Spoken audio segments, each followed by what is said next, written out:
Estamos de regreso en Punto y Contrapunto. Ser homosexual, lesbiana, trans o bisexual no es delito ni tampoco una enfermedad. Desde 1990, la Organización Mundial de la Salud, la OMS, reconoció que la homosexualidad no es una enfermedad mental y tampoco es un delito ni una enfermedad, entonces no hay absolutamente nada que curar. Aún así, en el mercado hay numerosas ofertas de una supuesta cura a la homosexualidad, ofrecidas como, entre comillas, terapias de conversión o esfuerzos para corregir la orientación sexual e identidad de género, las llamadas ECOSIG, que prometen cambiar la orientación sexual o suprimir la identidad de género de una persona. Pero no solamente son un fraude, Naciones Unidas las ha calificado de una tortura. Y hay distintas iniciativas para considerarlas un delito, así como una ya aprobada en el Estado de México que no ha sido publicada. Veamos el contexto. A 4 meses de haberse aprobado el dictamen para que las llamadas terapias de conversión sean consideradas delito en el Estado de México, la reforma no ha entrado en vigor. Organizaciones ciudadanas como Fuera del Closet y la Red de Defensores de la Diversidad Sexual denunciaron falta de transparencia y displicencia tanto de los legisladores como del Ejecutivo Estatal, pues mientras unos señalan que la reforma permanece en el Congreso, otros aseguran que ya fue enviada a publicación. La reforma al Código Penal del Estado de México considera que las terapias de conversión, también conocidas como esfuerzos para corregir la orientación sexual e identidad de género, ECOSIG, están basadas en tratos crueles, inhumanos y degradantes.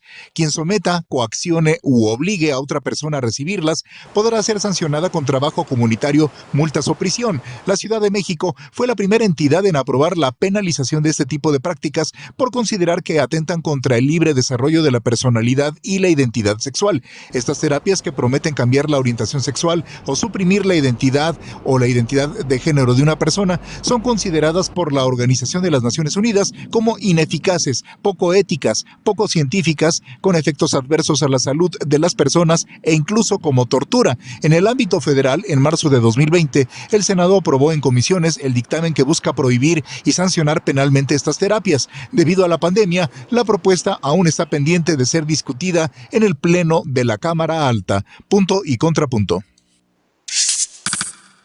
Ernesto, a ver, cuéntanos qué es lo que está pasando en el Estado de México. En efecto, pues de repente todo el mundo volteó a ver al Congreso del Estado de México, que aprobó estas terapias de conversión de una manera pues muy rápida, y cuando a nivel federal en el Senado, pues desde hace 2 años se introdujo una iniciativa en ese sentido, y pues esa iniciativa solamente ha avanzado en comisiones, como decía la nota, todavía no se aprueba en el Pleno, y de repente en el Estado de México, ¡pum!, la aprobaron y a la fecha no ha sido todavía, no ha entrado en vigor. ¿Por qué? ¿Cómo lo ves este tema? ¿Y qué sigue para que sea una realidad la prohibición de las terapias de conversión en tu estado? Como bien dices, la iniciativa pasó muy rápido, se presentó en junio del año pasado, se discutió en comisiones en agosto y fue aprobada en octubre, el 20 de octubre del 2020. Estamos hablando de 4 meses de ese proceso legislativo que hicimos. Presentamos la iniciativa a partir de un proyecto que hicimos en Fuera de Closet, se lo presentamos a una diputada que se llama Beatriz García Villegas y fue aprobado. Sin embargo, ya van a cumplirse 4 meses y no ha sido publicada, como bien decía ya la nota que nos pone en contexto, en el periódico oficial de la Gaceta de Gobierno del Estado de México. Y entonces tenemos aquí un ir y venir por parte de la legislatura y por otra parte de la oficina del gobernador Alfredo del Mazo Maza, en donde nos están poniendo de acuerdo y donde estamos teniendo visiones encontradas o declaraciones que están contrapuestas, ¿no? Porque nos dicen esto de que ya le enviaron y que está detenida en la oficina del gobernador. El secretario general de gobierno, Ernesto Nemer Álvarez, a quien ya cuestionamos, nos dijo que no sabía del tema, y la oficina del gobernador dice pues que no les ha llegado y que está detenida en la legislatura, que ni siquiera ha salido de la legislatura. Hasta hoy no tenemos ninguna respuesta clara u oficial respecto a qué ha sucedido con la iniciativa. No hay una opacidad, una falta de transparencia, y para la asociación es una muestra irrevocable de otra cara de la homofobia y de la transfobia institucionalizada. Porque mientras no se publique, sigue avalándose estas pseudoprácticas y que ponen en riesgo la integridad y la vida de las personas LGBTI. Aquí seguimos documentando casos de personas LGBTI y mientras no se publique, eso nos pone muchas trabas, ¿no? En respecto a cómo poder accionar para que las instituciones hagan su trabajo, porque deberían hacer su trabajo. O sea, ni siquiera deberían salir de la sociedad civil, deberían hacer su trabajo porque para eso están en esas posiciones de poder. Y lo último que tenemos es que el presidente de la Junta de Coordinación Política, Mauricio Hernández, que preside también la bancada o que lidera la bancada de Morena en el Congreso, dijo que la iban a revisar para ver cuál era el estatus, pero que aseguraba que no se había detenido por presiones ni religiosas ni de grupos conservadores. Y entonces ahí está, vamos a seguir actuando estamos tratando de mover por todos los lados a tener una respuesta clara, pero haremos lo que sea necesario. Si nos tenemos que ir a manifestar, lo haremos. Si tenemos que ir a cerrar el Congreso, como lo hemos hecho con más activistas, 2 veces que ya se quedaron encerradas las diputadas y diputados porque no cumplen con su trabajo, lo vamos a hacer. Y si tenemos que poner un amparo, o sea, lo que sea, no nos vamos a detener hasta que esa ley esté pública. Como han presionado también para el tema del matrimonio igualitario, que también, por cierto, ha sido discutida en el Congreso Estatal y ha sido rechazada, y se han presentado varios proyectos en ese sentido. Paola, también está una ley federal en el Senado, atorada, está en comisiones preaprobada, tiene que pasar a pleno. ¿Qué es lo que esperan desde ya que ocurra con esta iniciativa?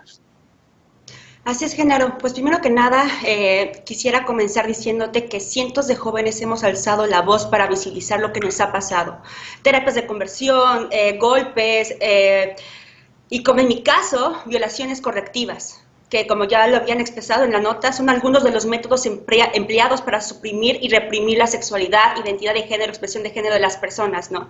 Ya que desafortunadamente hay algunas personas que siguen pensando que las lesbianas, bisexuales, trans, gays estamos enfermos y que esto se puede curar. Entonces, estas iniciativas de ley pues representan para nosotros los sobrevivientes la reparación integral del daño que alguna vez se nos hizo. Por ello es súper importante que este tipo de leyes y acciones prosperen para que ninguna mujer joven lesbiana sea sujeta a una violación correctiva disfrazada de una práctica terapéutica que intente coercionar su sexualidad. Entonces, es entender esta parte, es primordial para comprender la necesidad de legislar frente a un fenómeno de violencia y discriminación sistemática. Y también nos permite, entonces, entender la respuesta articulada que hemos logrado entre organizaciones, gobiernos de otros países y aliados clave. Aliados clave como tú, Genaro. Ahora bien, desde nuestra organización observamos 2 cosas importantes en el Estado de México. En primer lugar, la coyuntura política en torno a las elecciones que habría que analizar y comprender a profundidad. Y el segundo punto es la falta de voluntad del gobernador frente a un tema que protege los derechos humanos de la comunidad LGBTI+. Un tema que además fue votado desde octubre del año pasado, con una importantísima mayoría. Estamos hablando de 53 votos a favor, 9 en contra y 0 abstenciones. Teniendo frente en las elecciones, entonces observamos un enorme reto en que el gobernador del Estado de México promulgue esa ley. Pero bueno, afortunadamente ya tenemos una referencia. El pasado 24 de julio logramos aprobar las reformas al Código Penal de la Ciudad de México que tipifique esas terribles prácticas. Y en este caso es importante mencionar que esta normativa se promulgó 6 días después. Ya para ir cerrando, es importante mencionar que uno de los principales pendientes hacia nuestra comunidad es en la parte legislativa, es esta ley de las terapias de conversión que se encuentra en el Senado de la República, promovida desde 2018 por Alejandra Lagunes, Itlali Hernández, Patricia Mercado, y que ha sido mucho gracias a la articulación e incidencia que has tenido. Pero bueno, debo comentar que estamos ya en el 3er año legislativo con esta iniciativa. No ha pasado, y que en medio del... Sí, que en medio del actual reto sanitario que vivimos pudimos avanzar su discusión aprobándose en las comisiones las que están turnadas. Ahora toca votarla en el Pleno y pues nada, estamos confiados en el compromiso que han hecho la actual secretaria de Morena y las senadoras para impulsar esta agenda, Genaro. Bien. Alex, ¿qué otros temas además hay pendientes en los congresos? En el Congreso de Yucatán, evidentemente tú has empujado mucho también el tema del matrimonio igualitario con It Gets Better México, con incluso pues demandas al Congreso por falta de transparencia.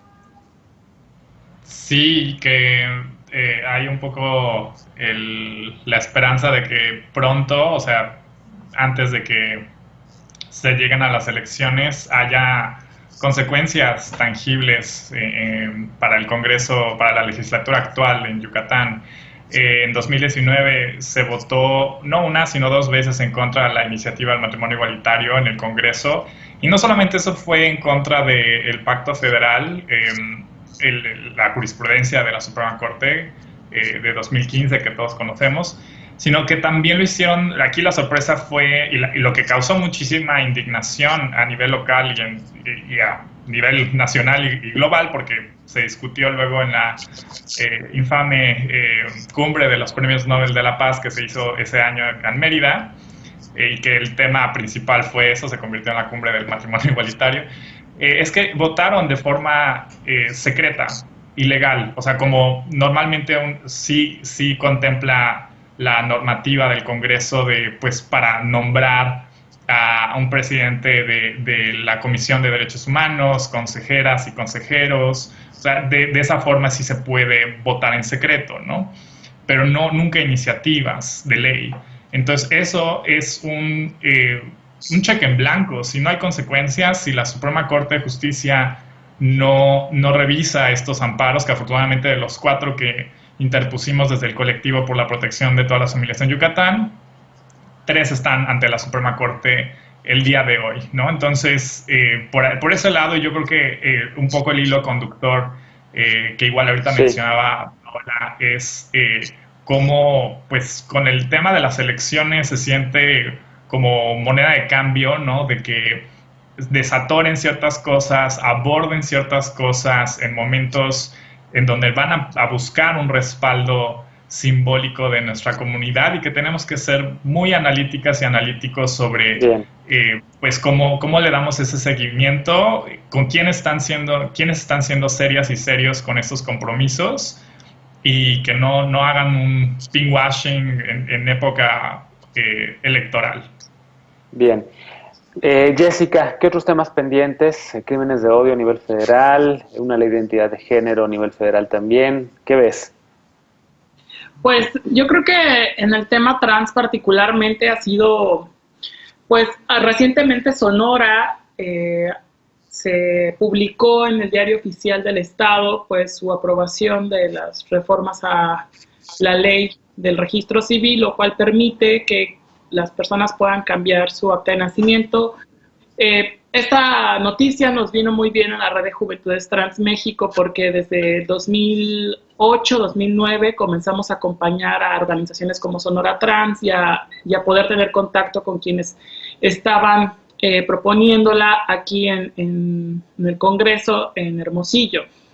Particularmente, esto se convierte en el número 12 de reconocimiento a la identidad.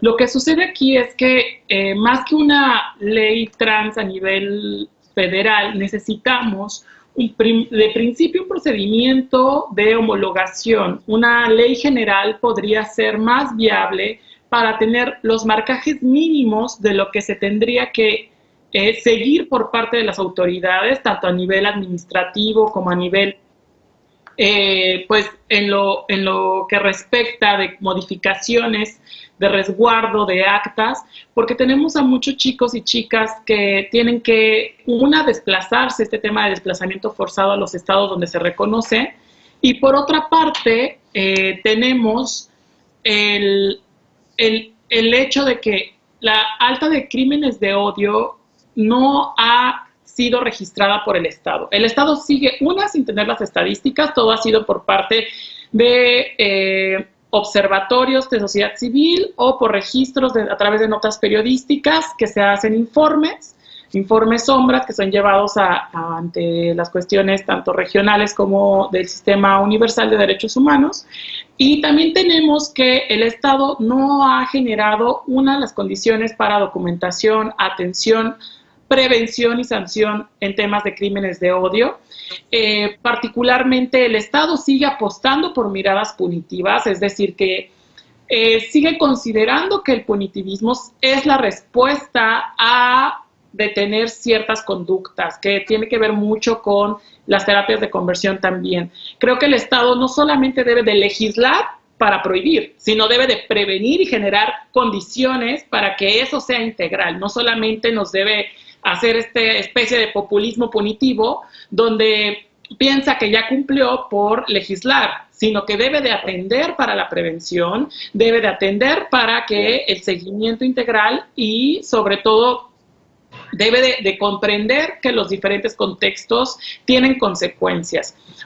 Actualmente también estamos mirando que están parados en todos los congresos, particularmente el Estado de México, que ahora pues vimos estas manifestaciones contra las personas trans, las cuales lamentamos mucho, no solamente dentro de la organización, sino diferentes organizaciones feministas incluso, donde veíamos estas pintas que justo tenían este discurso de odio contra las personas trans.